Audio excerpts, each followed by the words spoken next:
लगता है इन लोगों के कर्मों का फल है कि पूरे देश का हिंदू जनमानस आज इस बात के लिए तैयार हो रहा है कि उसके खिलाफ आज शासन तंत्र से जो षड्यंत्र हो रहे हैं उसका जवाब अपने स्तर पर देना ही पड़ेगा।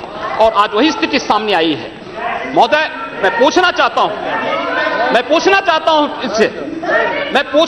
हूं इन लोगों से, जब भारत का मुसलमान हज यात्रा करने के लिए जाता है, महोदय, जब हज यात्रा करने के लिए जाता है उसकी पहचान तब भारतीय के नाम पर नहीं, पाकिस्तानी के नाम पर नहीं, बांग्लादेशी नाम पर नहीं, भारतीय उपमहाद्वीप का जो भी मुसलमान हज यात्रा करने के लिए जाता है उसकी पहचान हिंदू नाम पर होती है, उसकी पहचान भारतीय, पाकिस्तानी या बांग्लादेश के नाम पर नहीं।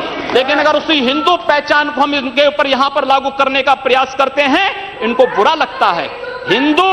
हिंदू सांप्रदायिकता नहीं, हिंदू राष्ट्रीयता का प्रतीक है और भारत की राष्ट्रीयता का प्रतीक हिंदुत्व को बदनाम करोगे तो उसकी कीमत चुकानी पड़ेगी इन लोगों को।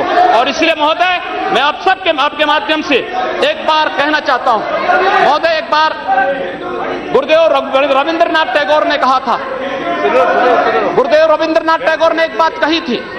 उन्होंने कहा था अगर भारत को समझना है, बैठ गए आप, फालतू बात करते हैं। महोदय, उन्होंने कहा, गुरुदेव रविंद्रनाथ टैगोर ने एक बात कही थी और उन्होंने कहा था कि अगर भारत को समझना है तो मैं भारतीय अस्मिता को पहचानना पड़ेगा, और भारतीय अस्मिता को पहचानना है तो स्वामी विवेकानंद के बारे में आप जान लीजिए। स्वामी विवेकानंद ने एक बात कही थी कि गर्व से कहो हम हिंदू हैं।